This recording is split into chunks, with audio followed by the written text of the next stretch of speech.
All right, time to cut the mesh. This is just 1.9 ounce bug netting from Ripstop by the roll. I pretty much get everything from those guys. Just great service, comes pretty quickly. You can buy it pre-cut. If you're just going to make a quilt or two, just go ahead and do that. You know, you're not going to save that much by trying to cut it yourself, but I've got a few quilts to make here. So what I do is I take a tape measure. I'm going to lay these out just 4 inches. I'm going to make some lines, both sides, and then use a straight edge to connect them. So I'll be right back. Okay, so we've got our lines. I'm just doing 4 for now. I've got a couple extra ones still done. You'll notice this is actually 5 yards of this fabric. It usually comes really folded up pretty square. So I just leave it folded up and then I'll cut through it, and I'll be cutting through multiple layers here all in one shot. Just makes it a lot simpler.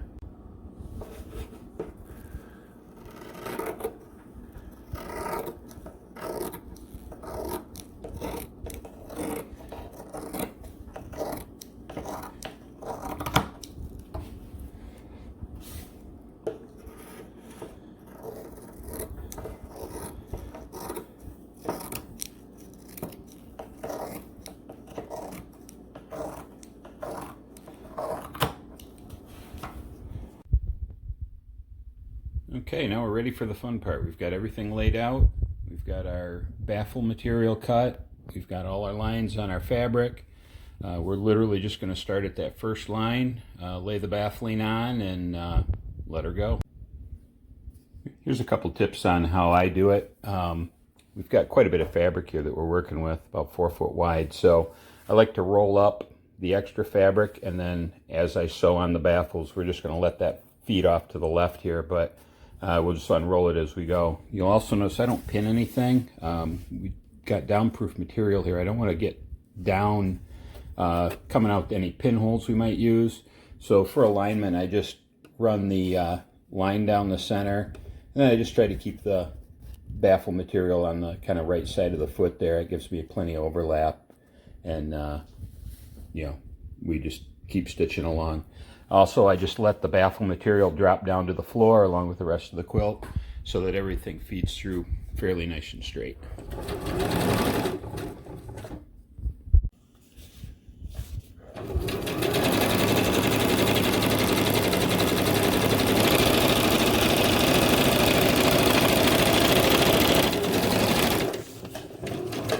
So you notice as we come to the end, I'm not going to bother with any kind of a lock stitch. These are all going to be turned into channels anyway. Cut the thread. Now, because of the way I did my fabric here, I've got quite a bit left. So all I'm going to do, rather than try to figure out how long each one needs to be and take the time to cut it, I'm just going to cut it off at the end and take it back up to the top and start my next run. So here we are at the end of the second run. We're going to cut that little tail off.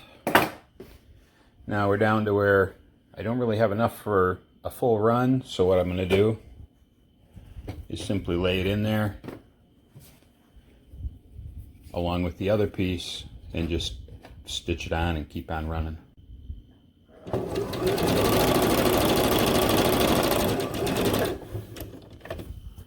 So there, I'm not wasting any of my bug net, and I'm also not spending any time figuring out how long each run needs to be, and just keep tacking them on until you get the quilt done. We'll keep sewing across here until we have all of the red lines filled with bug net.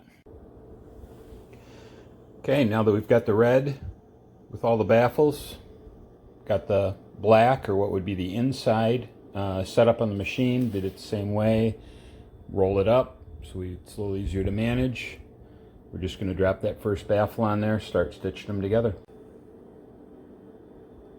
Alright, so you can see we're ready to go here. As this fabric lays out here, it will just kind of fold it back on itself, but one thing that really helps is to get your hand underneath and hold the black fabric or whatever your inner color is right there, and then you can walk that through and be able to control that a little bit better rather than trying to, you know, hold these two pieces of fabric together.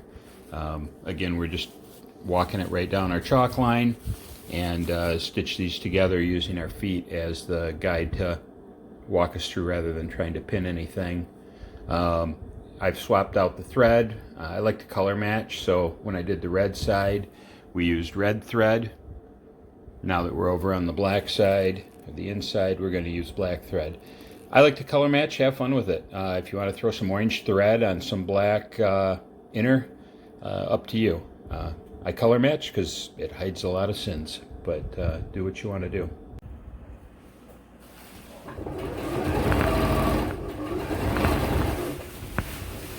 So again, we're going to get our left hand underneath to help guide. Use our right hand just to kind of move the black fabric, but also to make sure we keep the mesh on track.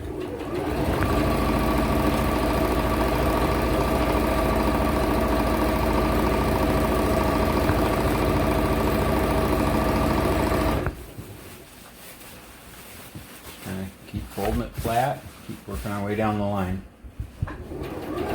No hurry.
So you can see what we're starting to get here as we start tying these baffles together going across. We're creating the little parallelograms in between where the down will go eventually.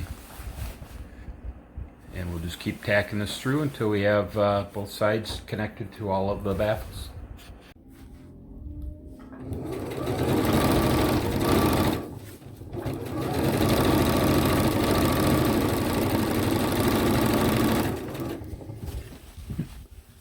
One-handed sewing is fun.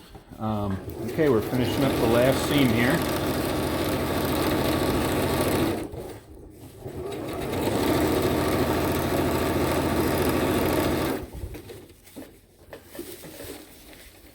So now you can see we have something that actually looks a bit like a quilt. We have all our baffles in. We just need to start bringing our edges together, and we'll use this to make the channels for the shot cord. So you'll notice it's not a perfect square, right? It's more of a parallelogram. We want the inside to be a little narrower on each channel than the outside, so that when you do wrap it up around your hammock, you're going to get some of that natural curve, and you're not going to compress the down. The benefit to that is it leaves us with this extra fabric from what was on the inside, which we're going to use that, I'll show you in a minute, to make the actual channels to run the shot cord through as we finish it up before we add down.